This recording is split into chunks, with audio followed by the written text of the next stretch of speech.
Assalamualaikum warahmatullahi wabarakatuh. Sahabatku yang beriman, kita panjatkan puji dan syukur kehadirat Allah Subhanahu wa Ta'ala, Tuhan pemilik semesta alam, atas berkat nikmat hidayah, inayah dan karunia-Nya yang tak terhingga, yang telah diberikan kepada kita semua, sebagai umat muslim yang taat.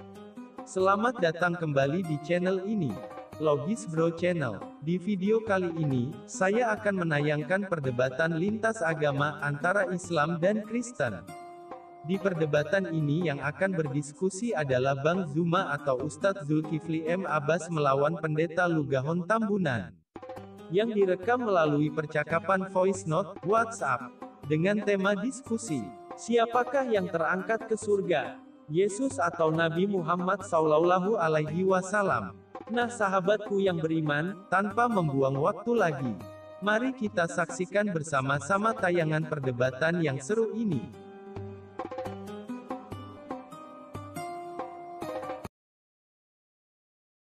Boleh membahas surga, tetapi kalau nabinya sudah jelas-jelas ke surga. Kalau nabinya belum ke surga, ya janganlah bahas tentang surga. Harus real. Yesus naik ke surga dilihat oleh 12 rasul. Muhammad katanya ke surga nggak ada yang lihat, jadi belum ada saksi mata, jadi nggak usah surga, nggak usah dibahas. Oke bang, nggak apa-apa bang kalau misalnya abang nggak mau mengungkap rahasia tentang bidadari dan pelacur. Oke, nggak apa-apa. Nah sekarang abang mencoba untuk membahas tentang Yesus ke surga atau Muhammad Sallallahu Alaihi Wasallam ke surga. Begini, saya ingin ayat penguat dari gospel ya, yang mengatakan bahwa Yesus itu terangkat ke surga. Karena menurut saya, ini menurut saya loh bang, yang dimaksud di dalam gospel itu terangkat ke surga, itu jelas adalah ayat revisian yang seharusnya terangkat ke langit, bukan ke surga. Tapi kalau misalnya abang bisa memberikan bukti yang otentik bahwa memang terangkat ke surga bukan ke langit, silakan anda tunjukkan dalil yang menguatkan itu. Begini Bang Jul, untuk membuktikan Yesus terangkat ke surga, pertama kita cek dulu dari nubuatannya. Dinubuatkan bahwa Yesus duduk di sebelah kanan Allah. Duduk di sebelah kanan Allah ini posisinya di mana? Di planet kah? Di sorga kah? Atau di awan-awan? Ya, yang jelas Yesus itu raja di sorga. Jadi dia terangkat ke sorga, ya tentu ya ke sorga dong pastinya, karena dia duduk di tahta di sebelah kanan tahta Allah yang ada di sorga. Ada kok ayatnya. Terus kalau nggak salah di Ibrani 1 ayat 3 dikatakan, setelah dia mengadakan penyucian dosa, maka dia naik ke sorga, duduk di sebelah kanan Allah yang maha besar di sorga, di tempat yang tinggi. Coba saya tampilkan ayatnya, coba. Nah, terus yang kedua, untuk membuktikan Yesus di sorga, Bang Jul harus cek kitab dari 12 murid Yesus. Tahu kan nama-nama 12 murid Yesus? Ada Petrus, ada Yakobus, ada Yohanes, ada Andreas, Simon, Yudas, Filipus. Nah, di antara yang 12 ini ada lagi yang disebut 3 soko guru. 3 soko guru ini artinya lebih tinggi dari 12 murid yang lainnya, yaitu Petrus, Yohanes dan Yakobus. Karena yang melihat ketuhanan Yesus di Gunung Tabor ini cuma 3 murid ini. Makanya mereka disebut soko guru. Jadi di antara 12 murid ini masih ada 3 murid yang paling tertinggi. Jadi murid itu pun ada levelnya. Yang satu kelas soko guru, yaitu Petrus, Yohanes, Yakobus. Baru kelas 12 murid, yaitu termasuk Filipus, Andreas dan lain-lain sebagainya. Baru termasuk lagi 70 murid. Nah, penulis 4 Injil, Markus, Lukas, ini bukan termasuk di 12 murid, apalagi termasuk di soko guru. Ini masih berada di level ketiga. Level pertama adalah soko guru, level kedua adalah 12 murid, level ketiga adalah 70 murid. Jadi penulis Injil, khususnya yang 3, Markus, Lukas, dan Matius, ini berada di level ketiga. Jadi Bang Jul harus cek ke kitab dari soko guru. Kitab soko guru itu ada 3. yaitu Petrus, Yohanes, Yakobus. Kitab Petrus ada, terus kitab Yohanes ada. Kitab Yohanes itu ada 4, ya, Injil Yohanes, terus yang kedua surat Yohanes 1-3, terus kitab Wahyu. Itulah kitab yang ditulis oleh Yohanes. Terus ada lagi kitab Petrus. Jadi Bang Jo harus cek semua kitab, semuanya, jangan ada yang lolos. Harus dikonfirm. Tidak bisa nyomot satu-satu ayat, nggak bisa. Seperti Yohanes pasal 1 ayat 1 adalah himne Plato, nggak bisa begitu. Itu kan satu ayat. Sementara kitabnya ada 12. Kitabnya banyak. Itu harus dikonfirm semuanya. Begitu loh. Nah, kalau cuma kita mencomot-comot Yohanes pasal 1 adalah bikinan kan masih ada kitab yang lain untuk memperkuat pernyataan-pernyataan siapa Yesus. Gitu loh. Nah, Yesus bangkit dari antara orang mati, ini sudah dikonfirm oleh 12 muridnya. Dikonfirm dalam surat-surat mereka. Khususnya yang menulis kitab itu, yang saya tahu itu adalah Yohanes, Petrus, Yakobus. Yang 3 ini yang nulis kitab. Mungkin ada beberapa orang lain juga yang nulis kitab. Gitu loh. Jadi tidak bisa main satu orang dicomot satu rasul terus diartikan, nggak bisa. Karena semua harus dikonfirm dengan 12 rasul. Baik Bang, yang Abang ceritakan ini kan pengabaran dari Paulus, ya kan? Paulus ini nabi atau bukan? Ada yang mengatakan nabi, ada yang mengatakan bukan, ya toh? Jadi pemberitaannya tidak bisa dijadikan sebagai dasar untuk menjadi acuan bahwa Yesus itu ke surga atau tidak ke surga. Gini loh Bang, saya lebih cenderung membahas tentang 4 kitab kanonik tentang Yesus ke surga atau tidak ke surga. Kalau Paulus mah itu kan kita tahu ya bahwa beliau itu bukan nabi dan tulisannya pun berdasarkan atas keinginan sendiri, bukan karena pewahyuan. Nah, di dalam Lukas baik itu ayat 51 sampai ayat 52 di Lukas 24 dan juga Markus 16 ayat 19 ayat 20. Memang di sana diceritakan Yesus terangkat ke surga. Ya. Tetapi yang menjadi pertanyaan kemudian adalah kenapa Matius dan juga Yohanes itu tidak mencatat kejadian tersebut? 2 Injil kanonik lainnya itu tidak membahas tentang sesuatu yang peristiwa, menurut saya ini adalah peristiwa yang sangat luar biasa. Ya, ini adalah peristiwa yang sangat penting kaitannya dengan tatanan iman umat Kristen. Yang memberitakan Yesus terangkat ke surga itu cuma Lukas dan Markus. Matius dan Yohanes itu kok nggak menceritakan hal ini. Ketika Lukas dengan bangganya mengatakan, ketika Yesus sedang memberkati mereka, Yesus terpisah dari mereka dan Yesus terangkat ke surga. Itu kata Lukas. Iya tak? Kata Markus, sesudah Tuhan Yesus berbicara dengan demikian kepada mereka, terangkatlah Tuhan Yesus ke surga, lalu duduk di sebelah kanan Allah. Ini pernyataan Markus dan juga pernyataan Lukas. Benarkah 2 orang ini melihat? Benarkah mereka ini adalah saksi? Benarkah mereka ini adalah murid Yesus?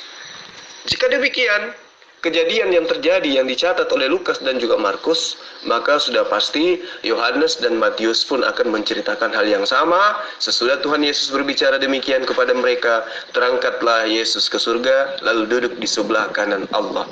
Nah, Matius dan Yohanes itu tidak menulis itu, Bang. Tidak ada mengabarkan berita yang sangat luar biasa itu. Matius dan Yohanes pada saat itu kemana, Bang? Kok mereka nggak menceritakan ini? Itu gimana? Paulus itu kan sudah dilantik oleh 12 murid. Jadi Anda tidak bisa mengatakan itu adalah ajaran Paulus. Kan saya katakan bahwa Yesus bangkit dari antara orang mati itu yang menulis itu kan bukan cuma Paulus, tapi 12 murid Yesus.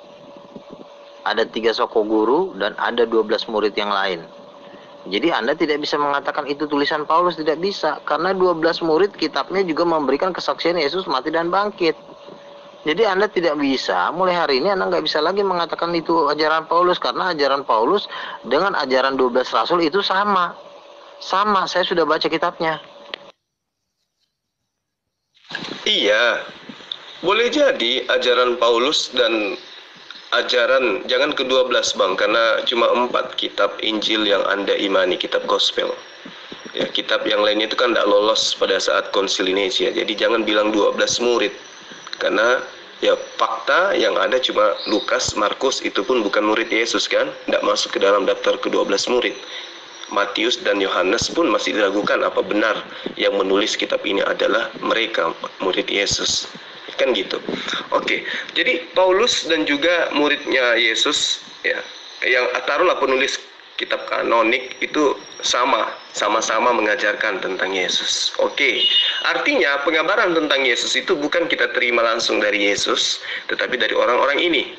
Nah, untuk itu kemudian adalah hal yang konyol ketika pemberitaan orang-orang ini kita anggap sebagai sebuah kebenaran sementara tidak ada cross check dari Yesus. Karena dasar pijakan sebagai pembawa berita dari Allah itu adalah Yesus. Layaknya Rasulullah Muhammad SAW itu dari Allah, diterima dari Allah, kemudian Rasulullah Muhammad menyampaikan kepada sahabatnya. Jadi sinkron dia, ada memberi, ada menerima. Jadi ada sah terima surat tugas pemberitaan tentang pewahyuan. Sementara Yesus dengan kelima orang ini, baik itu Matius, Yohanes, Markus, Lukas, termasuk Paulus, itu tidak pernah menerima, tidak pernah terjadi prosesi serah terima tugas ya untuk menyampaikan Injil Kerajaan Allah ke seluruh penjuru bumi. Tapi sekonyong-konyong mereka hanya menuliskan, tetapi tidak ada cross check dari Yesus. Bahkan Yesus antisipasi terlalu banyak ayat. Ya, banyak ayat yang dimana muatannya itu antisipasi Yesus agar tetap waspada. Itu pemberitaan yang dituliskan oleh mereka ini agar Yesus itu, bahwa Yesus itu senantiasa berpesan kepada murid-muridnya agar tetap waspada kepada ahli kitab dan orang-orang Farisi. Seperti itu Bang. Oke, yang pada intinya Yesus tidak pernah menyerahkan tugas kepada Paulus, termasuk kepada Matius, Markus, dan juga Yohanes dan Matius tentang pemberitaan Injil Kerajaan Surga. Tidak pernah ada lontaran kata dari Yesus untuk menyampaikan kepada mereka agar mereka melanjutkan tongkat estafet pengajaran Injil Kerajaan Surga. Kembali kepada topik Bang, mengenai kenaikan Yesus itu ke surga.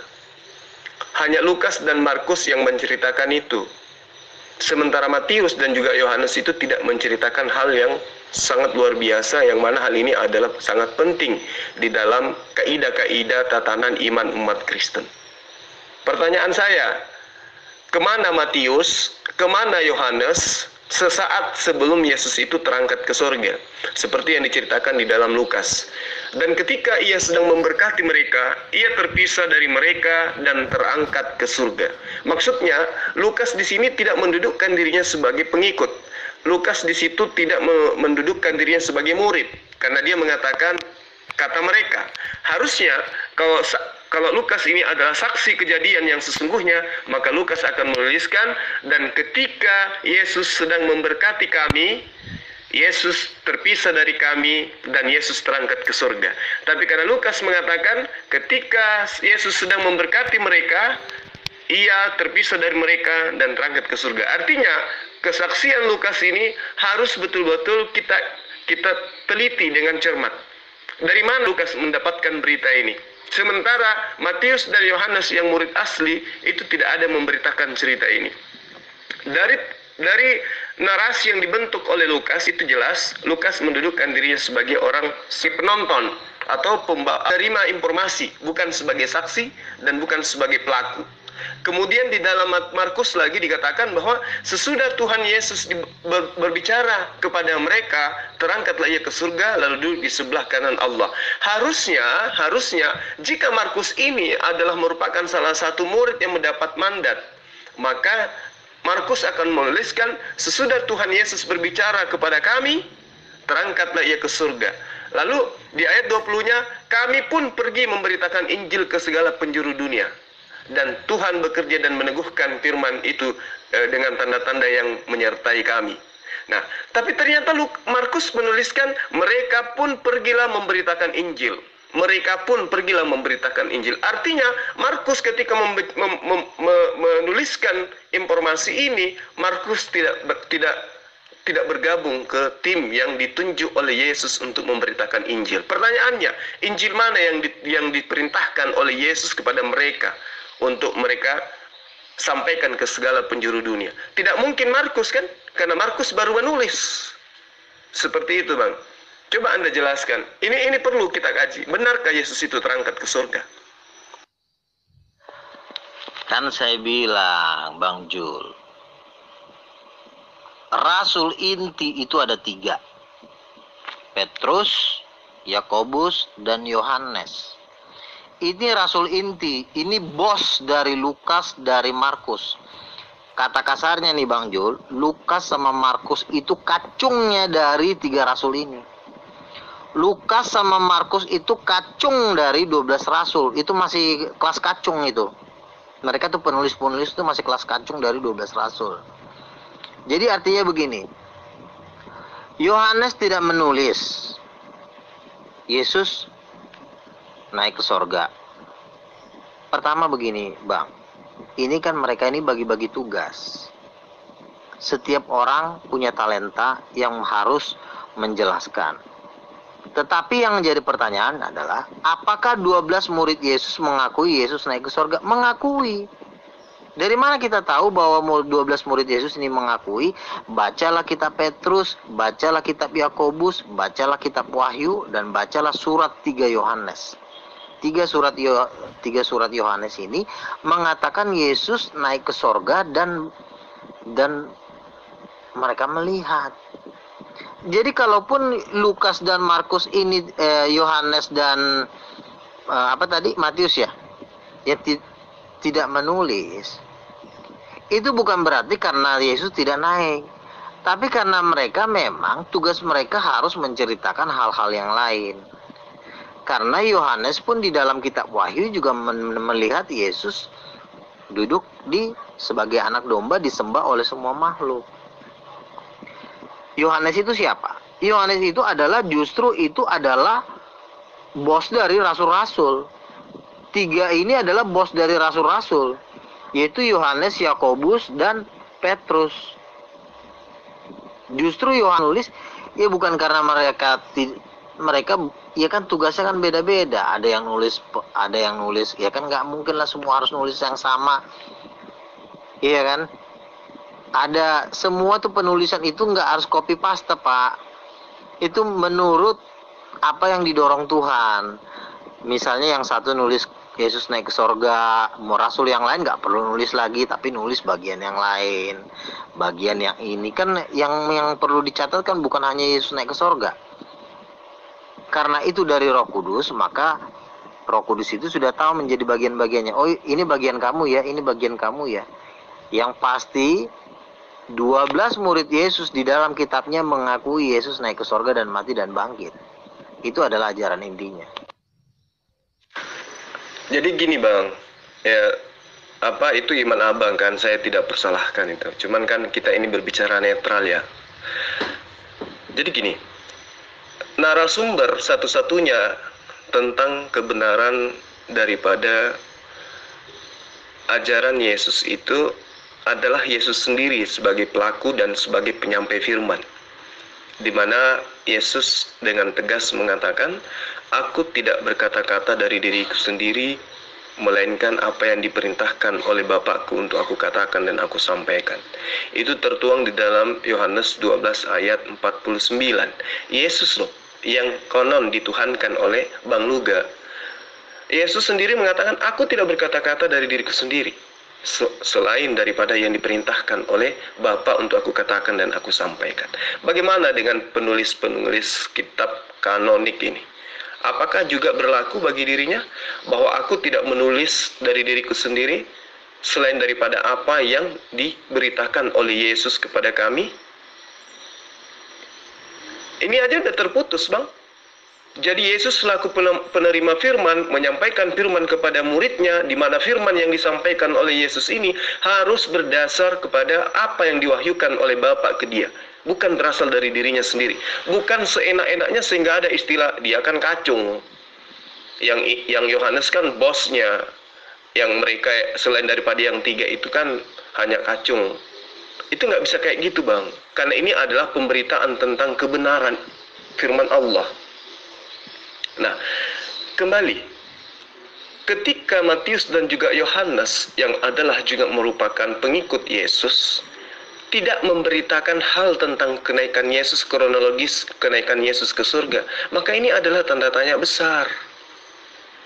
Kenapa? Matius 28 ayat 19 sampai ayat 20, meskipun para pakar Alkitab banyak yang mengatakan itu adalah ayat sisipan, karena hanya sampai ayat ke-15, tapi nggak apa-apa. Hari ini kita coba untuk kaji keotentikan ayat ini sebagai salah satu sumber yang mengatakan bahwa Yesus itu terangkat ke surga. Matius 28 ayat 19 sampai ayat 20. Dan juga Yohanes 21 sampai 21 ayat 23 sampai ayat 25. Tolong diluruskan, Bang, kalau saya keliru, Bang, nyebut ayat. Yohanes 21 ayat 23 sampai ayat 25. Nah, antara Matius dan juga Yohanes, jelas ayat-ayat yang mereka tulis, baik itu yang di Yohanes 21 maupun Matius 28, itu adalah merupakan petikan ayat terakhir dari 4 Injil kanonik.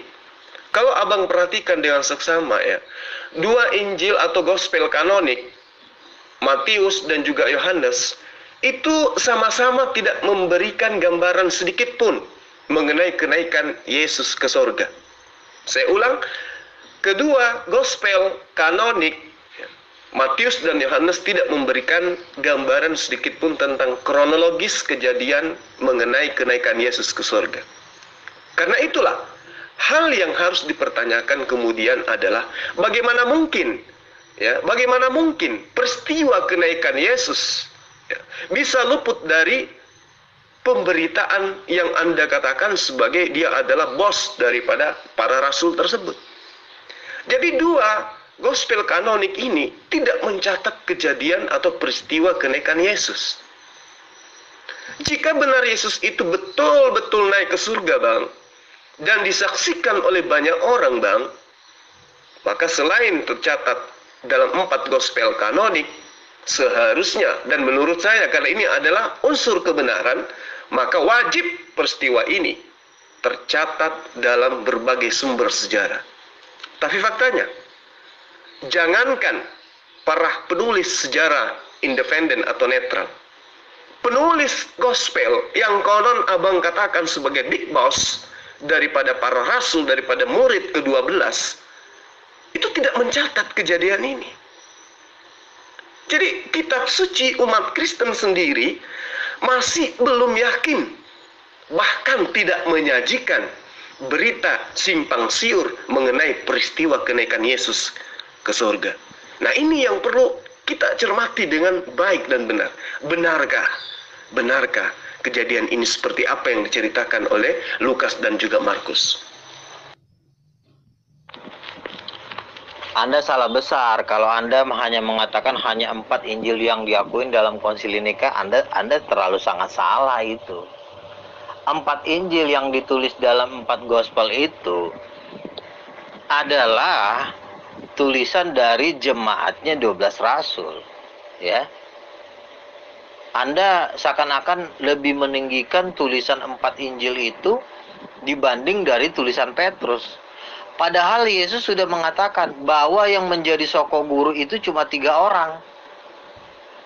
Petrus, Yohanes, dan Yakobus. Bagaimana mungkin Anda tidak melibatkan Petrus dalam pemberitaan Injil? Justru Petrus itulah orang paling inti dari 4 Injil itu.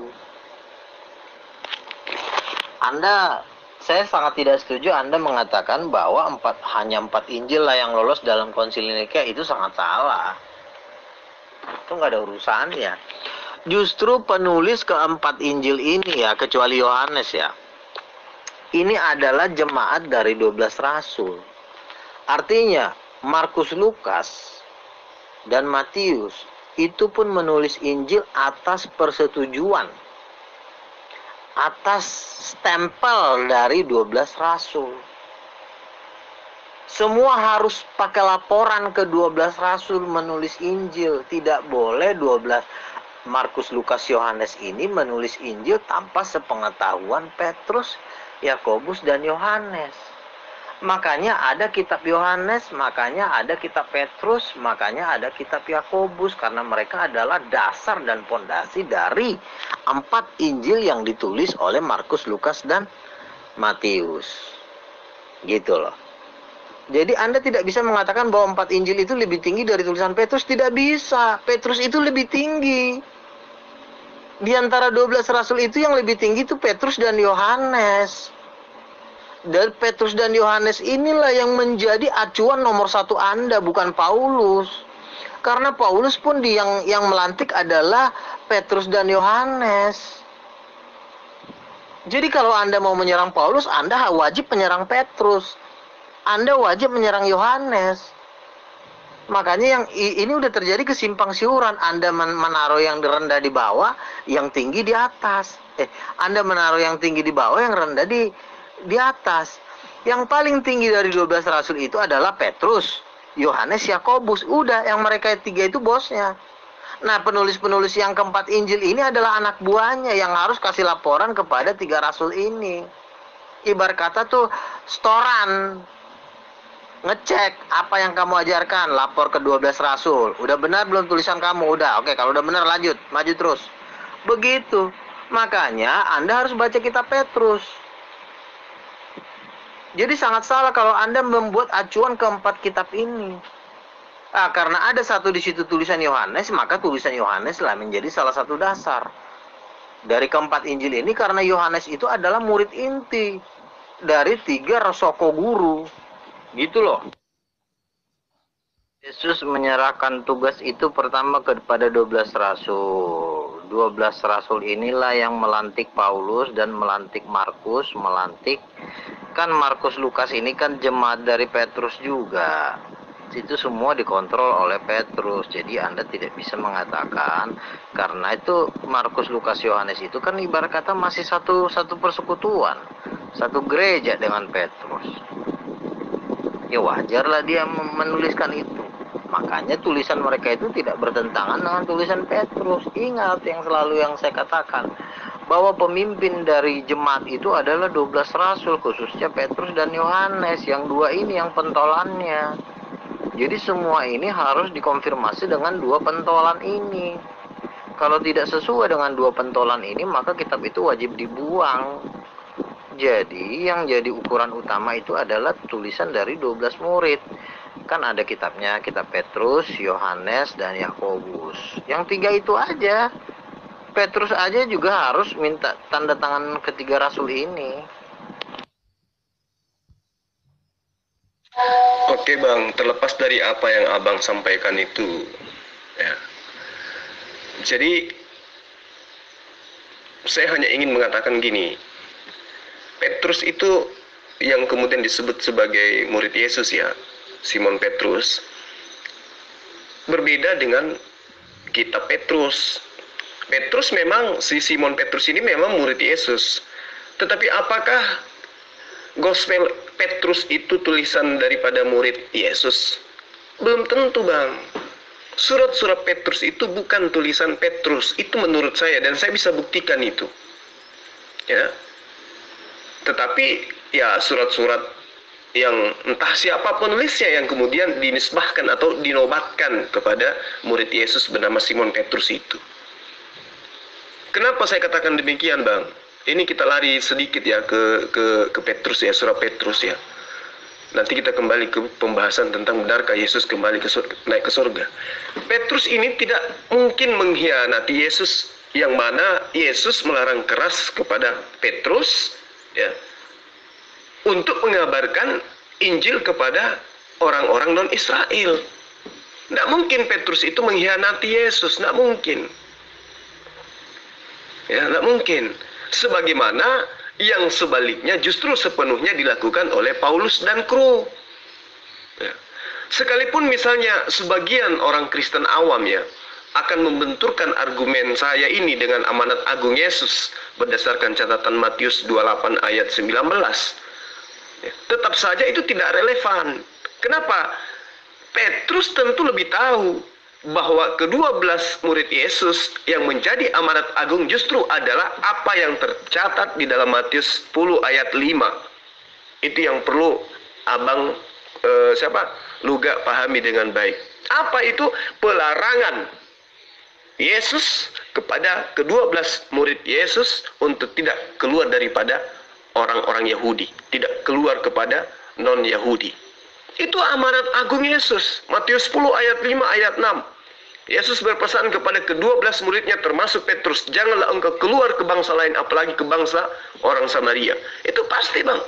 Jadi Matius 28 ayat 19 untuk memberitakan keluar ke bangsa lain itu bertentangan dengan amanat Yesus di dalam Matius 10 ayat 5. Jadi jelas, pengarang Matius itu bukanlah Simon Petrus. Pengarang Petrus bukanlah murid Yesus. Itu yang pertama. Kedua, dalam kehidupan nyata, ya menurut sejarah, Paulus dan Petrus bukan merupakan sahabat. Itu yang perlu abang pahami. Sebaliknya, ya Paulus itu sebagaimana dengan murid yang ke-12 lainnya, justru berseteru antara Yesus dan mereka ini, si murid-murid ini, termasuk Petrus. Kenapa saya katakan berseteru? Coba Anda lihat di Galatia 2, bab 6 ayat 7, ayat 9. Dan juga Galatia 2 ayat 11 dan ayat 14. Di situ sangat jelas dinyatakan murid-murid Yesus bertentangan, berselisih paham dengan Paulus itu sendiri. Bahkan murid-murid Yesus dibantai, bukan? Nah, bagaimana mungkin Petrus akan mengajarkan sebuah ajaran yang seirama dengan ajaran Paulus? Nggak mungkin. Karena Petrus mendapatkan amanat agung dari Yesus sesuai yang ada di dalam Matius 10 ayat 5. Kamu Petrus jangan keluar ke bangsa lain. Itu. Jadi tidak mungkin Petrus kemudian yang menuliskan Gospel Petrus mengajarkan tentang Yesus bahwa dia itu adalah Tuhan. Tidak mungkin. Tidak mungkin itu. Jadi gini Bang, meskipun otoritas tertinggi gereja-gereja di dunia ya, bahwa kejadian antara Petrus dan juga Paulus dan juga murid Yesus ini disembunyikan atau ditutupi rapat-rapat, tetapi tidak bisa merubah kenyataan bahwa berabad-abad umat Kristen awam sebetulnya telah dibodohi oleh Paulus. Mohon maaf, saya harus bilang kayak gitu. Kenapa? Karena Petrus atau kitab Petrus itu tidak beda orang itu. Kitab Petrus itu tidak ditulis oleh murid Yesus bernama Simon Petrus, itu tidak. Coba kita lihat 1 Petrus 1:3-5. Terpujilah Tuhan dan Bapa Tuhan kita Yesus Kristus. Mustahil Simon Petrus mengatakan begitu, mustahil. Karena Yesus tidak pernah mengajarkan kepada ke-12 muridnya kalau dia itu adalah Bapa Tuhan kita, yaitu Yesus Kristus. Tidak mungkin. Coba Anda lihat, bagaimana mungkin seorang murid Yesus yang mendapatkan amanat agung untuk tidak mengajarkan ajaran Injil keluar bangsa Yahudi, mengajarkan kemudian justru berani mengatakan Yesus itu adalah Tuhan. Tidak mungkin. Karena Yesus sudah mengajarkan kepada mereka, satu-satunya Tuhan yang benar itu adalah Bapa yang ada di surga. Loh, surat Petrus malah mengatakan Yesus itu adalah Tuhan. Itu kayak mana itu? Jadi tidak mungkin Bang. Nah, sebentar kita kembali kepada keautentikan kebenaran Yesus terangkat ke surga. Ya, justru itu Bang, saya jelaskan tadi di VN saya, bahwa Petrus itu bukanlah dia yang menulis kitab Petrus. Itu yang perlu abang pahami. Nanti saya sudah jelaskan ya. Dan saya akan ulas lebih rinci lagi kalau misalnya abang mau membahas tentang keautentikan Gospel Petrus itu betulkah ditulis oleh murid Yesus Simon Petrus. Tapi sekarang kita lagi membahas kebenaran Yesus terangkat ke surga atau tidak. Kan gitu ya. Jadi kembali tentang pemberitaan Yesus ke surga Bang. Kalau benar Yesus itu terangkat ke surga, maka jangankan cerita atau kronologis itu tercatat di dalam 4 gospel kanonik milik Kristen. Wajib peristiwa ini tercatat dalam berbagai sumber sejarah. Wajib, nggak bisa tidak. Tapi faktanya sesuai yang saya katakan tadi, jangankan penulis sejarah independen atau yang netral, penulis gospel yang konon katanya adalah kitab suci umat Kristen sendiri masih belum yakin Bang. Bahkan menyajikan berita yang simpang siur mengenai peristiwa Yesus naik ke surga ini. Nah, jika demikian, maka tentu saja peristiwa kenaikan Yesus ke surga patut dipertanyakan kebenarannya. Kenapa hanya Markus dan Lukas saja yang mencatatnya? Kenapa Matius dan Yohanes tidak mencatatnya? Tidakkah secara logika, ya, kita pun pantas dapat memposisikan keempat gospel kanon ini menjadi 2 lawan 2, Bang. Yohanes, Matius tidak mencatat, Markus dan Lukas mencatat. Nah, disinilah letak daripada kesalahan yang didiamkan selama ini tentang kebanggaan Yesus terangkat ke surga, Yesus terangkat ke surga. Tapi benarkah kejadian itu? Jadi adanya kontradiksi periwayatan gospel mengenai kenaikan Yesus itu sangat memungkinkan bahwa apa yang digombar-gambirkan oleh orang Kristen bahwa Yesus itu terangkat surga itu adalah sifatnya hoax. Jadi jelas, Bang, setelah kita mengetahui, ya, setelah saya paparkan bahwa kenaikan Yesus hanya dicatat oleh 2 gospel kanonik, sekarang saya mengajak Bang Luga Tambunan untuk mencermati sampai di mana keakuratan informasi dari karangan-karangan Lukas dan juga Markus yang menceritakan kenaikan Yesus ke surga.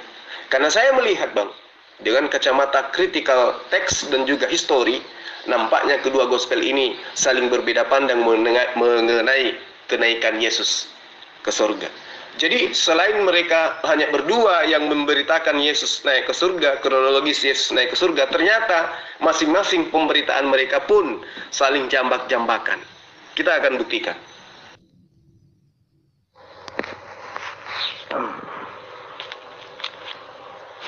Yang Bang Jul permasalahkan kan kenapa Yohanes tidak mencatat kenaikan Yesus ke sorga. Semua itu kan ada tugas masing-masing sesuai dengan Roh Kudus yang tugaskan kepada penulis Injil. Kan penulis Injil itu juga diilhami Roh Kudus. Yang jadi masalah adalah apakah 12 rasul ini mengakui Yesus naik ke sorga? Menulis mungkin tidak detail seperti penulisan Markus dan Lukas. Mereka tidak menulis detail, oh maka terangkatlah Yesus ke sorga. Mungkin mereka tidak menulis, Petrus itu tidak menulis seperti itu. Tapi Petrus itu mengakui dalam tulisan-tulisannya bahwa sekarang Yesus yang duduk di sebelah kanan Allah, kan ada tulisan Petrus. Paulus juga menulis Yesus yang duduk di sebelah kanan Allah. Walaupun Paulus juga tidak menulis detail, maka terangkatlah dan duduk di sebelah kanan Allah. Tapi kan Paulus kan tahu. Dari mana Paulus tahu kalau Yesus duduk di sebelah kanan Allah? Tentunya dari 12 murid. Dari cerita dari 12 murid. Gitu loh. Nah, kan si Petrus ini keahliannya mungkin tidak menulis secara detail, tapi dia disuruh Tuhan menulis apa yang menjadi dasar-dasar dari kekristenan. Makanya Bang Juru wajib membaca kitab Petrus. Kitab Petrus itu wajib dibaca sampai habis, karena itu adalah nanti pondasinya. Petrus mungkin tidak menulis secara detail sama seperti yang ditulis oleh Markus 1. Itu karena ya memang tugasnya bukan nulis itu. Yang mau dituliskan banyak. Masa Markus sudah nulis, Matius sudah nulis, terus Petrus nulis lagi? Ya kan nggak perlu.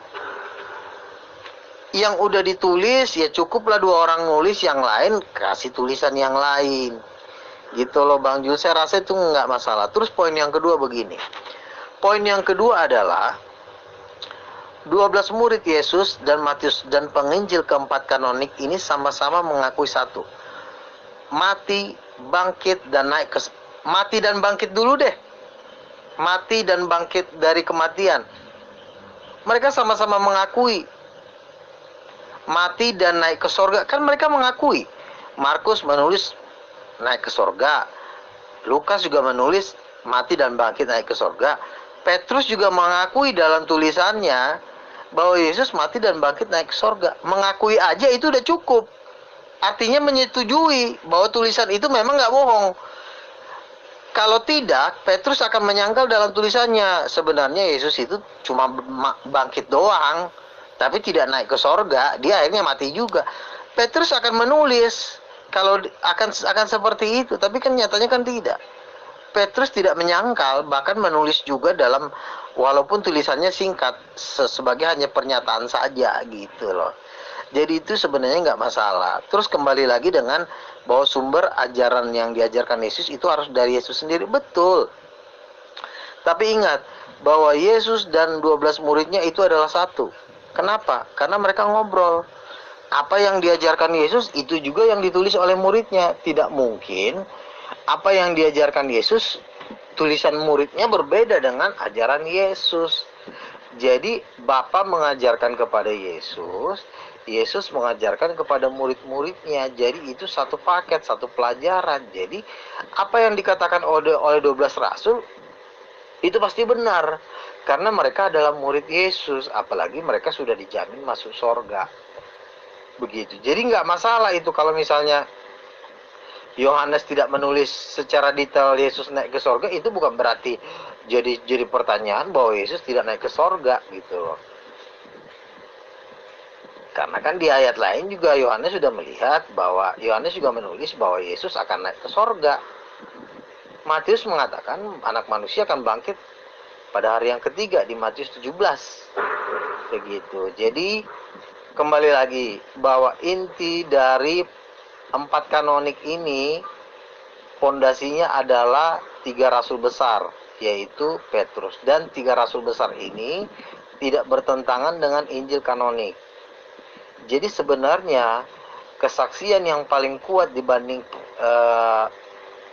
Injil kanonik ini adalah tulisan dari 3 rasul ini yang paling kuat.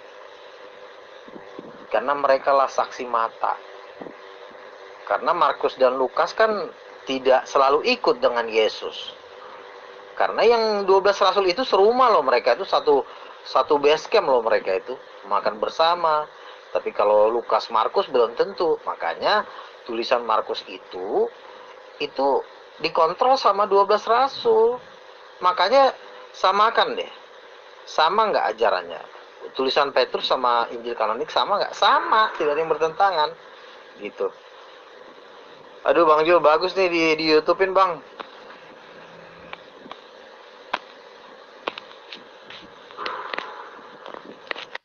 Ya justru itu Bang, saya jelaskan tadi di VN saya, bahwa Petrus itu bukanlah dia yang menulis kitab Petrus. Itu yang perlu Abang pahami. Nanti saya sudah jelaskan ya. Dan saya akan ulas lebih rinci lagi kalau misalnya Abang mau membahas tentang keotentikan Gospel Petrus itu betulkah ditulis oleh murid Yesus Simon Petrus. Tapi sekarang kita lagi membahas kebenaran Yesus terangkat ke surga atau tidak. Kan gitu ya. Jadi kembali tentang pemberitaan Yesus ke surga Bang. Kalau benar Yesus itu terangkat ke surga, maka jangankan cerita atau kronologis itu tercatat di dalam 4 gospel kanonik milik Kristen. Wajib peristiwa ini tercatat dalam berbagai sumber sejarah. Wajib, nggak bisa tidak. Tapi faktanya sesuai yang saya katakan tadi. Jangankan penulis sejarah independen atau yang netral, penulis gospel yang konon katanya adalah kitab suci umat Kristen sendiri masih belum yakin Bang. Bahkan menyajikan berita yang simpang siur mengenai peristiwa Yesus naik ke surga ini. Nah, jika demikian, maka tentu saja peristiwa kenaikan Yesus ke surga patut dipertanyakan kebenarannya. Kenapa hanya Markus dan Lukas saja yang mencatatnya? Kenapa Matius dan Yohanes tidak mencatatnya? Tidakkah secara logika, ya, kita pun pantas dapat memposisikan keempat gospel kanon ini menjadi 2 lawan 2 Bang. Yohanes, Matius tidak mencatat, Markus dan Lukas mencatat. Nah disinilah letak daripada kesalahan yang didiamkan selama ini tentang kebanggaan Yesus terangkat ke surga, Yesus terangkat ke surga. Tapi benarkah kejadian itu? Jadi adanya kontradiksi periwayatan gospel mengenai kenaikan Yesus itu sangat memungkinkan bahwa apa yang digombang-gambirkan oleh orang Kristen bahwa Yesus itu terangkat surga itu adalah sifatnya hoax.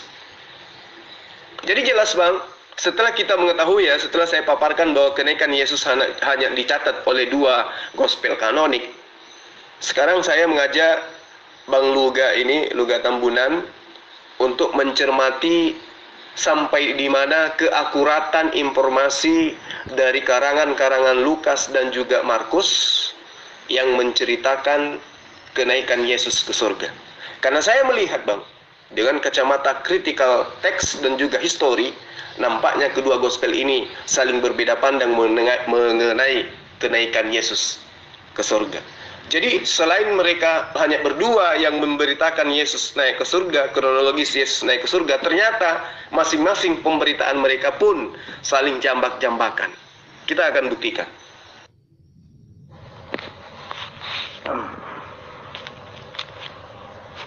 Yang Bang Jul permasalahkan kan kenapa Yohanes tidak mencatat kenaikan Yesus ke sorga. Semua itu kan ada tugas masing-masing sesuai dengan Roh Kudus yang tugaskan kepada penulis Injil. Kan penulis Injil itu juga diilhami Roh Kudus. Yang jadi masalah adalah apakah 12 rasul ini mengakui Yesus naik ke sorga? Menulis mungkin tidak detail seperti penulisan Markus dan Lukas. Mereka tidak menulis detail, oh maka terangkatlah Yesus ke sorga. Mungkin mereka tidak menulis, Petrus itu tidak menulis seperti itu. Tapi Petrus itu mengakui dalam tulisan-tulisannya bahwa sekarang Yesus yang duduk di sebelah kanan Allah, kan ada tulisan Petrus. Paulus juga menulis Yesus yang duduk di sebelah kanan Allah. Walaupun Paulus juga tidak menulis detail, maka terangkatlah dan duduk di sebelah kanan Allah. Tapi kan Paulus kan tahu. Dari mana Paulus tahu kalau Yesus duduk di sebelah kanan Allah? Tentunya dari 12 murid. Dari cerita dari 12 murid. Gitu loh. Nah, kan si Petrus ini tidak, keahliannya mungkin tidak menulis secara detail, tapi dia disuruh Tuhan menulis apa yang menjadi dasar-dasar dari kekristenan. Makanya Bang Jul wajib membaca kitab Petrus. Kitab Petrus itu wajib dibaca sampai habis, karena itu adalah nanti pondasinya. Petrus mungkin tidak menulis secara detail sama seperti yang ditulis oleh Markus 1. Itu karena ya memang tugasnya bukan nulis itu. Yang mau ditulis kan banyak. Masa Markus sudah nulis, Matius sudah nulis, terus Petrus nulis 12 lagi. murid Kan Yesus dan Matius dan penginjil keempat kanonik yang ini udah sama-sama ditulis, mengaku ya satu. cukuplah 2 orang nulis, yang lain kasih bangkit tulisan yang dan lain. mati dan Gitu bangkit loh, dulu Bang deh. Jul. Saya rasa itu nggak masalah. Mati Terus dan poin yang bangkit kedua dari begini. kematian. Poin yang kedua adalah mereka sama-sama mengakui mati dan naik ke sorga. Kan mereka mengakui. Markus menulis naik ke sorga, Lukas juga menulis mati dan bangkit naik ke sorga. Petrus juga mengakui dalam tulisannya bahwa Yesus mati dan bangkit naik ke sorga. Mengakui aja itu udah cukup. Artinya menyetujui bahwa tulisan itu memang nggak bohong. Kalau tidak, Petrus akan menyangkal dalam tulisannya sebenarnya Yesus itu cuma bangkit doang, tapi tidak naik ke sorga. Dia akhirnya mati juga. Petrus akan menulis kalau akan seperti itu, tapi kan nyatanya kan tidak. Petrus tidak menyangkal, bahkan menulis juga dalam, walaupun tulisannya singkat, sebagai hanya pernyataan saja gitu loh. Jadi itu sebenarnya nggak masalah. Terus kembali lagi dengan bahwa sumber ajaran yang diajarkan Yesus itu harus dari Yesus sendiri. Betul. Tapi ingat bahwa Yesus dan 12 muridnya itu adalah satu. Kenapa? Karena mereka ngobrol. Apa yang diajarkan Yesus itu juga yang ditulis oleh muridnya. Tidak mungkin apa yang diajarkan Yesus, tulisan muridnya berbeda dengan ajaran Yesus. Jadi Bapa mengajarkan kepada Yesus, Yesus mengajarkan kepada murid-muridnya. Jadi itu satu paket, satu pelajaran. Jadi apa yang dikatakan oleh 12 rasul itu pasti benar, karena mereka adalah murid Yesus. Apalagi mereka sudah dijamin masuk surga. Begitu. Jadi nggak masalah itu kalau misalnya Yohanes tidak menulis secara detail Yesus naik ke surga. Itu bukan berarti jadi pertanyaan bahwa Yesus tidak naik ke surga gitu loh. Karena kan di ayat lain juga Yohanes sudah melihat bahwa Yohanes juga menulis bahwa Yesus akan naik ke sorga. Matius mengatakan anak manusia akan bangkit pada hari yang ketiga di Matius 17. Begitu. Jadi kembali lagi bahwa inti dari 4 kanonik ini fondasinya adalah 3 rasul besar, yaitu Petrus. Dan 3 rasul besar ini tidak bertentangan dengan Injil kanonik. Jadi sebenarnya kesaksian yang paling kuat dibanding Injil kanonik ini adalah tulisan dari 3 rasul ini yang paling kuat. Karena mereka lah saksi mata. Karena Markus dan Lukas kan tidak selalu ikut dengan Yesus. Karena yang 12 rasul itu serumah loh, mereka itu satu base camp loh, mereka itu makan bersama. Tapi kalau Lukas, Markus belum tentu. Makanya tulisan Markus itu dikontrol sama 12 rasul. Makanya samakan deh. Sama nggak ajarannya? Tulisan Petrus sama Injil kanonik sama nggak? Sama, tidak ada yang bertentangan. Gitu. Aduh Bang Jo, bagus nih di YouTube-in Bang.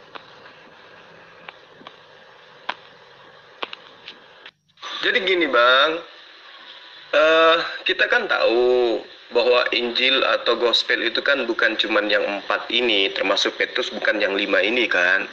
Ada Barnabas, ada Filipus, ada Simon, ada Thomas dan lain sebagainya, iya kan? Tapi kenapa 4 yang sudah di kanon ini yang dipakai oleh orang Kristen? Karena memang seirama ajarannya, muatannya itu sama. Jadi ketika Abang mengatakan mereka 4 ini, 5 ini sama-sama, iyalah kan memang digunakan ayat ini, kitab ini karena ajaran mereka itu sama-sama gitu loh. Jadi kita tidak bisa berasumsi bahwa si Yohanes tidak memberitakan karena itu sudah bagi-bagi tugas, terus kemudian ya sesuai dengan apa yang mereka dengarkan dari Roh Kudus dan lain sebagainya. Itu asumsi aja Bang, itu asumsi, nggak bisa dijadikan sebagai pembenaran. Nah, pada intinya Yohanes, Matius dan juga Petrus itu tidak menceritakan tentang kronologis kejadian Yesus terangkat ke surga. Kan tadi intinya Abang nggak mau bercerita tentang surga dan neraka, tentang surganya Yesus, Kristen dan surganya Islam disebabkan karena Rasulullah Muhammad SAW tidak ke surga. Nah sekarang kita buktikan, karena kebanggaan Abang itu Yesus ke surga, kita buktikan benarkah Yesus itu ke surga. Nah Yohanes, Matius tidak menceritakan itu, berarti kan sudah lemah nih. Tinggal dua yang menceritakan Yesus ke surga, yaitu Markus dan juga Lukas. Kalau Yohanes dan Matius kan sudah gugur dia, nggak ada ceritakan Yesus ke surga. Artinya kronologis terangkatnya Yesus itu mereka tidak beritakan. Dan juga tidak ada sejarawan yang menceritakan itu. Nah, kembali kita fokus kepada dua si pemberita ini, Markus dan juga Lukas. Coba Abang lihat konsentrasi di dalam Markus 16 ayat 14 sampai ayat 20. Bagaimana Yesus diceritakan tentang kenaikannya ke dalam ke atas surga itu, duduk di sebelah kanan Bapa. Itu. Lalu kemudian di dalam Lukas 24 ayat 41 sampai 53 itu juga diceritakan bahwa Yesus, kronologis Yesus terangkat ke surga. Iya kan? Nah, antara Lukas dan juga Markus ini dua kronologis dalil atau kisah yang menceritakan seputar sebelum kenaikan Yesus di atas langit atau ke surga, dan juga setelah pada saat terangkatnya Yesus ke surga dan setelah terangkatnya Yesus ke surga. Jadi ada 3 poin, sebelum, sementara, dan setelah. Itu yang mereka ceritakan, baik itu di dalam Lukas 24:41 sampai 53 maupun di dalam Markus 16 ayat 14 sampai ayat 20. Nah, coba kita lihat Bang. Ya. Itu nyata sekali ada perbedaan yang sangat mencolok, yang sangat jelas, bahwa apa yang diberitakan Lukas, apa yang diberitakan Markus tentang kejadian ini pun bertentangan. Itu. Kalau hanya dua pengarang ini yang menuliskan Yesus terangkat ke surga, rupa-rupanya ceritanya pun bertentangan, Bang. Bertentangan. Jadi coba kita analisa.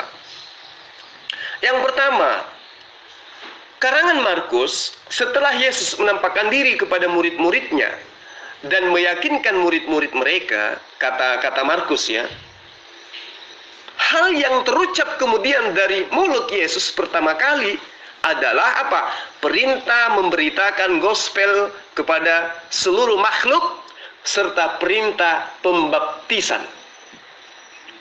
Itu. Sedangkan di dalam Lukas, berita ini, baik perintah memberitakan Injil kepada seluruh makhluk maupun perintah untuk membaptis, perintah ini sama sekali tidak dicatat oleh Lukas. Justru yang dikatakan Yesus dalam Lukas setelah murid-muridnya yakin ya bahwa Yesus itu bernubuat tentang Mesias, sangat jelas sekali bahwa apa yang diberitakan kemudian itu bertentangan, tidak connect antara Markus dan juga Lukas. Maksud saya gini loh, Lukas menceritakan setelah murid-murid Yesus itu yakin, menceritakan tentang bahwa Yesus itu menubuatkan tentang Mesias. Sementara Markus menceritakan tentang perintah memberitakan Injil kepada seluruh makhluk dan perintah membaptis. Jadi ini sudah bertentangan sekali. Padahal menceritakan satu kronologis yang sama. Itu yang pertama, ya. Kemudian yang kedua, di dalam Markus itu jelas Yesus diceritakan bahwa Yesus menceritakan tanda-tanda mengenai orang yang percaya kepadanya. Itu di dalam Markus. Tetapi lagi-lagi di dalam Lukas, perkataan ini tidak dicatat, tidak ada, bertentangan lagi. Pemberitaan tentang Yesus naik ke surga sebelum dan setelah, sementara dan setelahnya itu bertentangan dengan dua pemberita ini antara Lukas dan juga Markus. Yang satu memberitakan tentang tanda-tanda orang yang percaya kepada Yesus, tentang Injil yang diberitakan. Lukas tidak menceritakan hal ini. Jadi bertentangan, Bang. Ada yang memberitakan, ada yang tidak. Padahal sama-sama memberitakan tentang kronologis kejadian Yesus terangkat ke surga.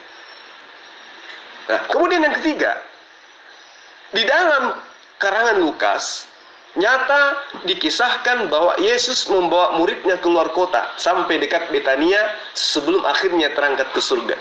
Iya kan? Coba Anda baca di dalam Lukas. Yesus membawa muridnya ke Betania sesaat sebelum Yesus itu terangkat ke surga. Sedangkan di dalam Markus, Bang, tidak dikatakan bahwa murid-murid ini dibawa ke dekat Betania. Tapi apa yang tertulis di dalam Markus, justru setelah Yesus berbicara dengan muridnya, Yesus langsung terangkat ke surga. Dan secara spesifik tidak diceritakan lokasi di mana peristiwa itu terjadi. Jadi perbedaan, pertentangan dan pertentangan yang dipertontonkan oleh kedua pengarang yang mengatakan Yesus terangkat ke surga itu nyata, Bang. Lukas memberitakan murid-murid dibawa ke dekat Betania sebelum Yesus terangkat ke surga. Di Markus tidak diberitakan hal itu. Justru dalam Markus setelah Yesus berbicara dengan murid, langsung dia terangkat ke surga. Tidak harus mesti ke Betania dulu. Jadi inilah kesimpang siuran dua tokoh ya, yang memberitakan Yesus terangkat ke surga pun bertentangan kronologis. Jadi itu sangat parah itu, Bang. Anda tidak bisa mengatakan kalau penulis kitab Petrus itu bukan Petrus, karena itu Anda udah terlalu fatal. Kenapa saya katakan terlalu fatal? Karena hanya Petruslah yang bisa menjelaskan secara detail tentang kejadian-kejadian bersama dengan Yesus. Sumber mana di dunia ini yang bisa menjelaskan detail secara detail sumber-sumber tentang Yesus? Hanya dari 12 murid. Nah, kalau Anda mengatakan bahwa kitab Petrus itu yang nulis bukan Petrus, lalu kitab Petrus yang mana? Atau Anda mau bikin kitab Petrus palsu? Iya kan? Nah, terus yang kedua, eh, katakanlah Anda mengatakan itu bukan tulisan Petrus. Tidak, itu tulisan Petrus. Kenapa? Karena hanya penulis-penulis itulah yang benar. Kalau seandainya pun itu bukan tulisan Petrus, ya penulis itulah yang benar. Gitu loh. Kenapa itu benar? Karena semua tulisan-tulisan mereka itu tidak bertentangan satu dengan yang lain. Tulisan Yohanes, Anda jangan bersembunyi di balik tidak tertulisnya Yohanes Yesus terangkat di sorga. Anda jangan bersembunyi di balik itu. Karena 12 murid Yesus itu sama-sama mengakui Yesus itu mati dan bangkit dan menebus dosa. Jadi Anda tidak bisa bersembunyi karena tidak tertulis Yesus tidak terangkat ke sorga. Anda berasumsi bahwa itu kejadian tidak benar, nggak bisa begitu. Kenapa saya katakan seperti itu? Karena Al-Quran telah menyangkal Yesus mati menebus dosa. Sementara 12 murid Yesus itu menulis. 12 murid Yesus itu menulis bahwa Yesus itu menebus dosa. Tunjukkan kepada saya di ayat manapun kitab Petrus, kitab Yohanes, bahwa mereka sama-sama mengajarkan Yesus menebus dosa. Sementara Al-Quran menangkal penebusan dosa. Berarti Yesus tidak tertulis terangkat ke sorga itu cuma hanya trik doang. Gitu loh. Jadi itu nggak jadi alasan, Pak. Nggak jadi alasan. Inti dari ajarannya adalah itu satu paket. Satu, Yesus mati dan bangkit dan naik ke sorga. Itu paket pertama. Paket yang kedua, Yesus menebus dosa. Itu adalah inti dari pengajaran dari 12 rasul. Jadi kalaupun tidak tertulis Yesus naik ke sorga, Yohanes ini mengajarkan penebusan dosa enggak? Matius ini mengajarkan penebusan dosa enggak? Kalau mengajarkan penebusan dosa berarti masih sama dengan tulisan Petrus, masih sama dengan tulisan Yohanes. Tapi kalau Anda mengatakan tulisan Petrus itu bukan tulisan Petrus, wah Anda udah berbohong banget itu. Anda udah terlalu berbohong. Kenapa? Anda akan menunjukkan, kalau Anda mengatakan itu bukan tulisan Petrus, Anda juga harus menunjukkan kitab Yakobus, kitab Yohanes yang aslinya. Karena itu satu paket. Satu Anda buang, 12-nya harus Anda buang. Gitu loh. Jadi Anda harus membuat 12 murid palsu lagi. Gitu. Ada Petrus, misalnya Anda menemukan kitab Petrus, baru mana Injil Thomasnya, ya kalau Anda mau bikin kitab palsu 12 rasul ya bisa-bisa saja.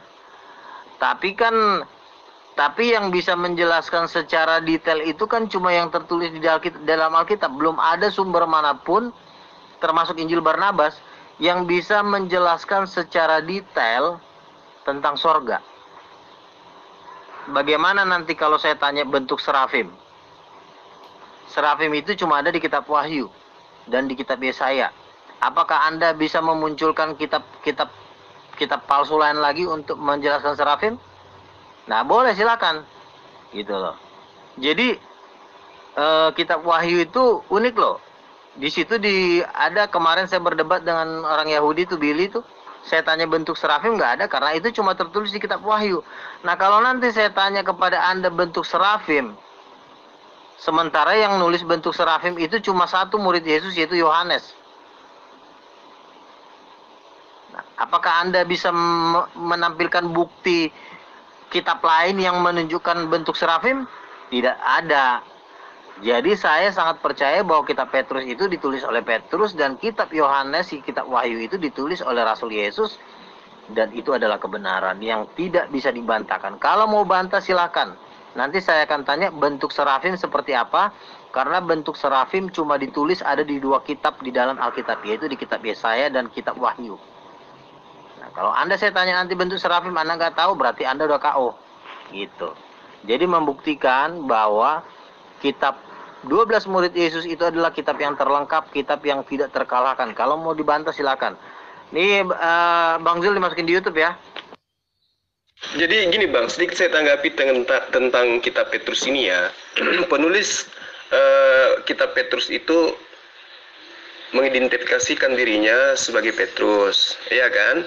Sehingga memang kalau kita tidak cermat mengkaji daripada kitab Petrus ini, baik penulisnya ataupun sejarah penulisannya, maka tentu orang-orang itu akan percaya sepenuhnya bahwa itu memang adalah tulisan Petrus. Jadi murid Yesus yang juga dikenal sebagai Simon Petrus itu jelas dikatakan oleh banyak sarjana-sarjana Alkitab modern, Bang. Banyak sarjana-sarjana teolog yang sangat-sangat yakin bahwa apa yang ada di dalam tulisan-tulisan kitab Petrus itu bukanlah merupakan surat-surat yang sebenarnya ditulis oleh orang yang menggunakan nama bukan tulisan orang yang Yesus menyebut dengan sebutan Simon atau Petrus atau Simon Petrus, tetapi adalah sebuah catatan orang lain yang kemudian menggunakan nama Petrus gitu loh. Kenapa saya pribadi mengatakan demikian? Karena setelah saya mengkaji kitab ini, itu memang isinya jelas penuh dengan ide-ide dan gaya penulisan Paulus. Itu. Sementara Yesus dan Paulus kan kita tahu bertentangan pengajaran. Sementara Petrus adalah murid yang taat kepada Yesus, maka tentu Petrus akan lebih memilih pengajaran Yesus. Nah, amanat agung Yesus kepada Petrus, janganlah engkau keluar ke bangsa lain. Jadi tidak mungkin Petrus yang menerima amanat dari gurunya itu kemudian membuat catatan-catatan mengajarkan ke non-Yahudi tentang sesuatu yang justru sifatnya bernuansa pagan. Tidak mungkin. Lalu kemudian menurut analisa saya, Paulus itu kan sudah lebih dulu melakukan penginjilan di daerah-daerah kemana surat-surat Paulus itu tujukan.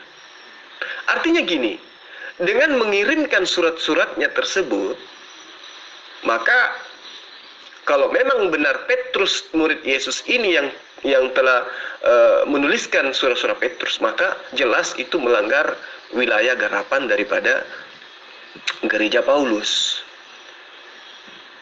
Karena satu muridnya Yesus, yang satunya pembantah ajaran Yesus. Itu yang perlu dipahami, Bang. Lalu kemudian, menurut analisa saya, dalam kitab Petrus itu tidak ditemukan catatan pribadi tentang kehidupan Yesus. Itu tidak ditemukan. Ya. Padahal kalau dilihat dari sejarah, Petrus itu adalah murid yang paling intim terhadap Yesus. Jadi di kitab 1 Petrus tidak menunjukkan sedikit pun bukti-bukti kedekatan dengan Yesus. Seakan-akan Petrus ini adalah orang asing yang menceritakan orang asing. Iya kan? Nah, ini yang perlu abang pahami. Itu bisa dilihat dari catatan-catatan 1 Petrus ini berkaitan tentang kehidupan Yesus, tentang ajaran Yesus, tentang kematian Yesus. Sementara ya, penulis kitab Petrus hanya menuliskan referensi secara umum perihal penderitaan Yesus.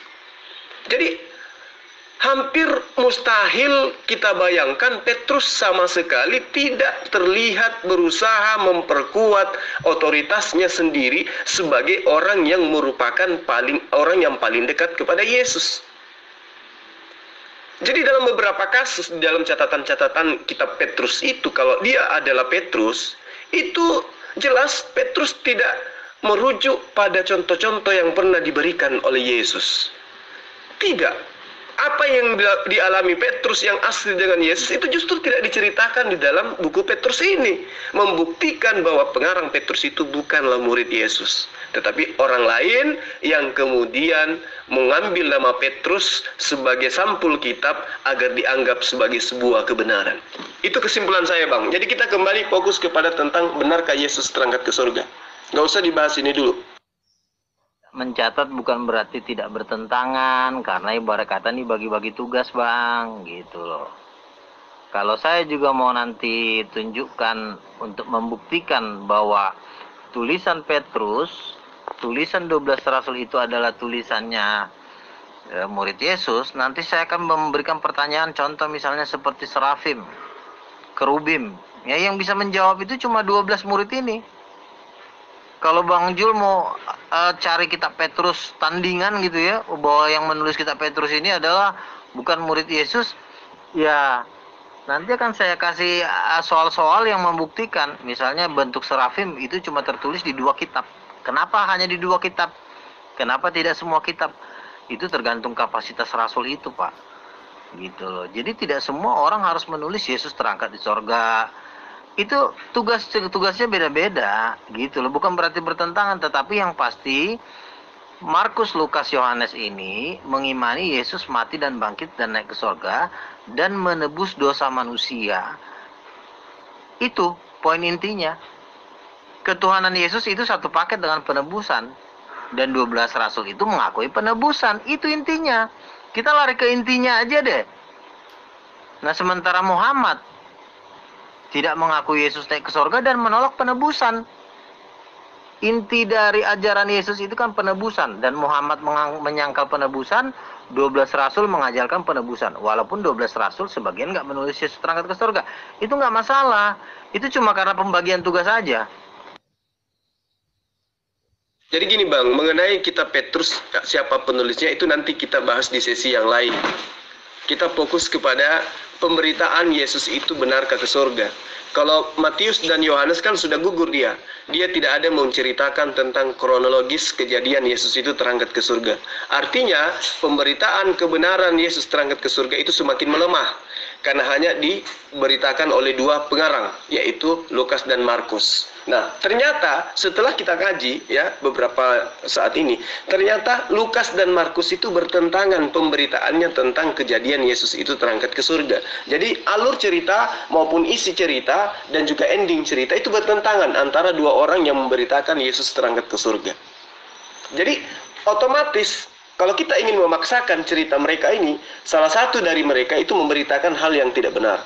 Salah satu benar dan salah satu salah. Kalau bukan salah Markus, maka yang salah itu Lukas. Atau sebaliknya. Atau dua-duanya tidak ada yang benar. Itu yang perlu dicermati. Ya. Kedua gospel kanonik tersebut, setelah kita kaji, memang benar menceritakan peristiwa tentang Yesus naik ke surga. Tapi jelas bahwa ini bukanlah merupakan bagian atau salah satu dari riwayat kehidupan Yesus yang sebenarnya. Kalau kita cermati Bang, mengenai riwayat yang diceritakan oleh Lukas, itu jelas internalnya Lukas sendiri kontradiktif dengan perkataannya. Coba Abang lihat. Iya toh? Di dalam kisah para rasul, yang mana kitab para rasul itu juga adalah catatannya sendiri, si penulis Lukas ini. Di dalam kisah para rasul yang diceritakan oleh Lukas, itu jelas Yesus 40 hari bersama murid-muridnya setelah terjadi proses penyaliban, ya, baru kemudian terangkat ke surga. Itu tertera di dalam kisah para rasul 1 ayat 3. 40 hari loh lamanya di dalam kisah para rasul yang konon diceritakan oleh Lukas sendiri, bahwa 40 hari lamanya Yesus bersama dengan murid-muridnya sebelum terangkat ke surga setelah proses penyaliban. Tapi di dalam kitab Lukas sendiri, gospel Lukas sendiri yang juga ditulis oleh orang yang sama, tidak memberikan keterangan bahwa Yesus 40 hari lamanya bersama dengan murid-muridnya baru kemudian terangkat ke surga. Jadi kalau kita lihat dari kronologis ya kejadian secara spesifik, Lukas di dalam gospel Lukas mengatakan bahwa kenaikan Yesus terjadi pada hari dia dibangkitkan dari kubur setelah berbicara kepada murid-muridnya. Tentu Anda bisa lihat di dalam Lukas 24 ayat 36 dan seterusnya. Ya kan, pada saat prosesi dia minta ikan goreng. Hari kejadian dia bangkit, Hari itu juga menurut Lukas, di dalam Gospel Lukas, Yesus terangkat ke sorga. Tapi menurut cerita Lukas di dalam kitabnya Kisah Para Rasul, ditulis oleh Lukas sendiri, itu Yesus tidak terangkat pada hari Yesus bangkit dari kubur, tetapi menunggu 40 hari bersama-sama dengan muridnya dulu, baru terangkat ke sorga. Jadi bagaimana mungkin kejadian Yesus naik ke sorga itu bisa dipercaya? Penulis Lukas dan penulis Kisah Para Rasul adalah oknum yang sama. Siapa dia? Dia adalah Lukas. Tulisan Lukas di dalam Gospel Lukas menceritakan pada saat kejadian Yesus bangkit dari kubur, langsung terangkat ke sorga setelah berbicara dengan murid-muridnya. Tapi di tulisannya, di Kisah Para Rasul, di mana tulisannya itu adalah tulisannya itu sendiri, jelas diceritakan sebelum Yesus terangkat ke sorga, dia bergumul dengan murid-muridnya 40 hari lamanya, baru kemudian terangkat ke sorga. Yang mana yang benar? Padahal sumbernya dari orang yang sama. Dari sini saja kita sudah bisa tahu bahwa kronologis kejadian Yesus terangkat ke surga itu hoax, error. Seperti itu, Bang. Makanya kan perlunya Bang Jul ini mengetahui tingkatan dalam 12 rasul. Perlunya Bang Jul mengetahui tingkatannya, supaya jangan yang di bawah ngajarin yang di atas jadi murid. Yang perlu Bang Jul ketahui, di dalam 12 rasul ini juga ada hierarki. Hierarkinya adalah pertama Petrus dan Yohanes dan Yakobus. Jadi kalau ada Injil Thomas, Injil Filipus, Injil Barnabas, Injil Yudas, siapalah, Injil Andreas, itu harus minta izin dulu sama 3 bos besar ini, big boss. Minta izin dulu. Izinnya apa? Karena kan memang pada kenyataannya yang memang yang jadi bos itu memang Petrus sama Yohanes di antara 12 murid ini. Walaupun nanti akan timbul Injil Filipus, Injil Barnabas, Injil Thomas, Injil Andreas. Boleh-boleh saja mereka menampilkan Injil-Injil. Tapi nanti tanda tangan, ada stempel tanda tangan Petrus sama Yohanes enggak? Karena patokannya cuma yang 2 ini, Pak. Makanya 3 rasul ini disebut soko guru. Yohanes, Petrus, dan Yakobus. Kenapa? Karena kitab Wahyu itu yang penulis Yohanes. Jadi dasar dari semua Injil nanti yang mengaku-ngaku Injil sama enggak dengan kitab Wahyu? Kitab Wahyu itu adalah dasar dari seluruh kitab yang ada di dalam Alkitab. Kalau tidak sesuai dengan kitab Wahyu, maka sekalipun mereka membawa nama Filipus, membawa nama Thomas, Injil Barnabas, kalau tidak sesuai dengan kitab Wahyu, wajib dibuang. Wajib dibuang, pasti dipotong. Karena kenapa? Yang jadi bos di antara 12 rasul ini adalah Petrus dan Yohanes.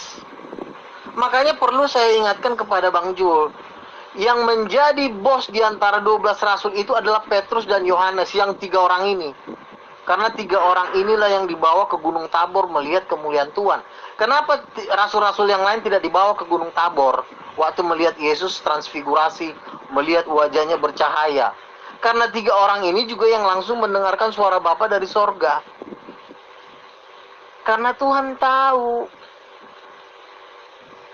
akan nanti ada Injil Thomas lah. Makanya semua Injil apapun itu harus dikonfirmasi dengan 2 rasul besar ini, yaitu Petrus dan Yohanes. Karena yang membuat banyak mujizat di antara 12 rasul ini kan, yang paling terkenal kan Petrus dan Yohanes yang paling terkenal. Yang membangkitkan orang mati itu Petrus. 12 rasul yang lain, walaupun mereka 12 rasul, mereka biasa-biasa aja. Ibarat kata cuma ngikut Yesus. Tapi yang benar-benar yang membuat spektakuler itu cuma 2 rasul besar ini, yaitu Petrus dan Yohanes. Kitab Petrus dan penulis kitab Wahyu. Jadi 2 kitab inilah yang menjadi fondasi dari semua kitab-kitab yang mau disortir.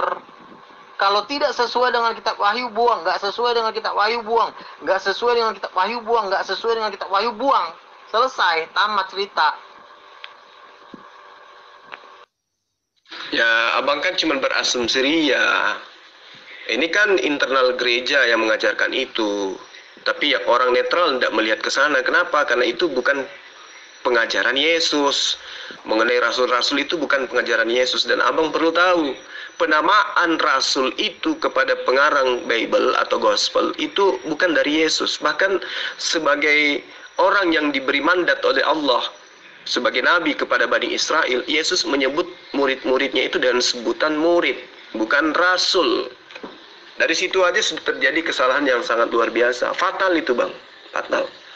Jadi saya tidak mau abang giring kepada sesuatu yang sifatnya sesuatu yang tidak bersumber kepada Yesus.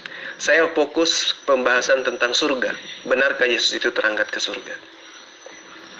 Ketika di dalam Kisah Para Rasul diceritakan itu sudah bertentangan dengan di dalam Gospel Lukas, padahal penulisnya sama,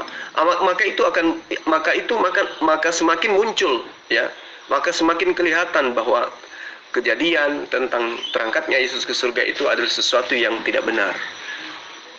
Gitu ya bang.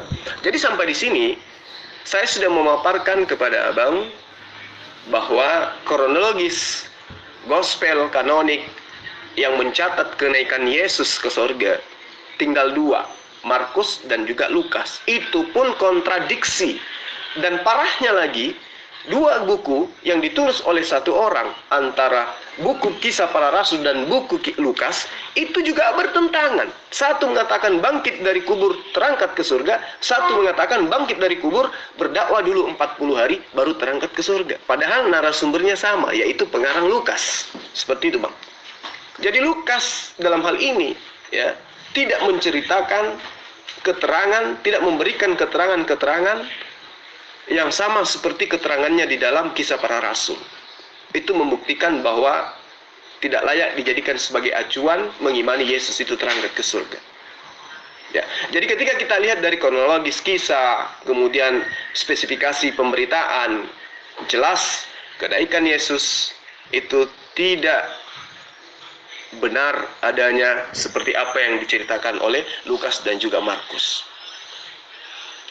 Saya kira seperti itu bang.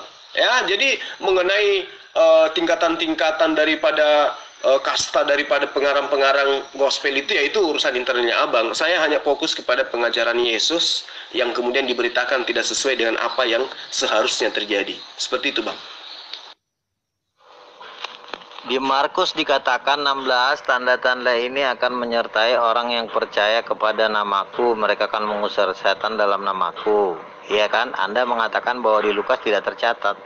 Siapa bilang tidak tercatat? Di dalam Lukas 10 ayat 20 mengatakan, Tuhan, kami udah mengusir setan demi namamu. Lalu Tuhan Yesus bilang, janganlah engkau bersukacita karena roh itu takluk kepadamu, tapi bersukacitalah karena karena namamu terdaftar di sorga. Jadi ajarannya sama-sama mengusir setan di dalam nama Yesus. Kalau Lukas mengajarkan mencatat orang yang namanya yang mengusir setan dalam nama Yesus masuk sorga, kalau Markus mencatat tanda-tanda orang yang menyertai. Ya kan saya bilang beda-beda tugas. Keempat Injil ini menulis tugas-tugas ajaran-ajaran Yesus yang berbeda-beda. Bukan ajarannya yang berbeda-beda, maksudnya begini loh. Yang satu nulisnya bagian ini, yang satu nulisnya bagian itu, yang satu nulisnya bagian ini. Itu kan sudah diatur sama Roh Kudus. Kecuali bertentangan ajarannya. Yang satu ngusir setan dalam nama Yesus, di Lukas mengujur setan dalam nama Paulus. Itu baru bertentangan. Tapi kan sama mengatakan mengusir setan di dalam nama Yesus. Lukas 10 ayat 20, barang siapa mengusir setan dalam nama Yesus, namanya terdaftar di sorga. Markus 16, tanda-tanda yang menyertai orang yang percaya dan mengusir setan dalam nama Yesus. Tidak ada yang bertentangan di situ, nggak ada yang bertentangan. Tapi memang ceritanya beda artinya begini loh. Ajaran yang satu ditulis oleh si B, ajaran yang bagian yang ini ditulis oleh si C, ajaran bagian yang ini ditulis oleh si B, kejadian ini ditulis. Jadi Tuhan tuh membagi-bagi tugas supaya masa harus 12-12-nya nulis Yesus bangkit dan naik ke sorga, nggak begitu cara kerjanya, Bang. Apa yang abang ceritakan ini kan setelah melihat keanehan demi keanehan, keganjilan demi keganjilan di dalam kitab abang, sehingga berasumsi oh mereka bagi tugas kan gitu. Tapi kitab suci itu tidak kayak gitu, Bang, ya. Tapi itu kan hak abang ya, itu iman abang. Saya tidak ada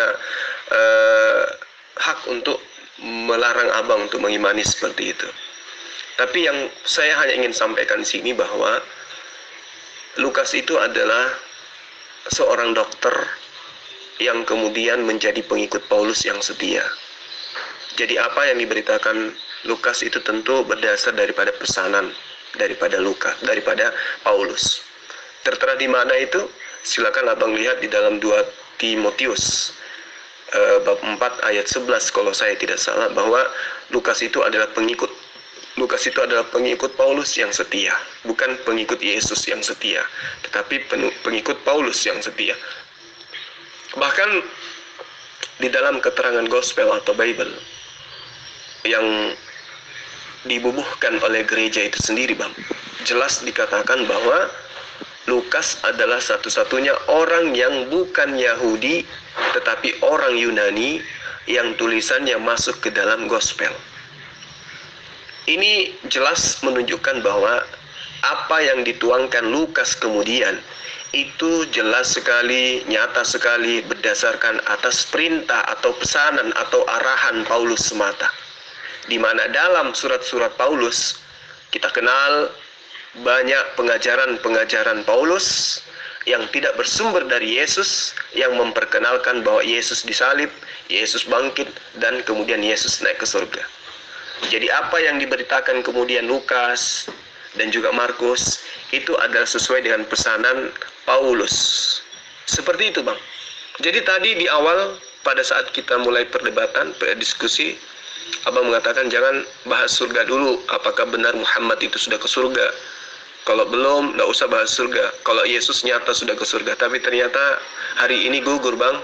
Yesus pun tidak ke surga. Pemberitaan Yesus ke surga itu hanya ada di dalam berita-berita yang merupakan arahan daripada Paulus itu sendiri. Kaitannya dengan kitab Petrus, saya akan membuktikan nanti akan saya buktikan bahwa kitab Petrus itu bukan catatan daripada Simon Petrus, murid Yesus.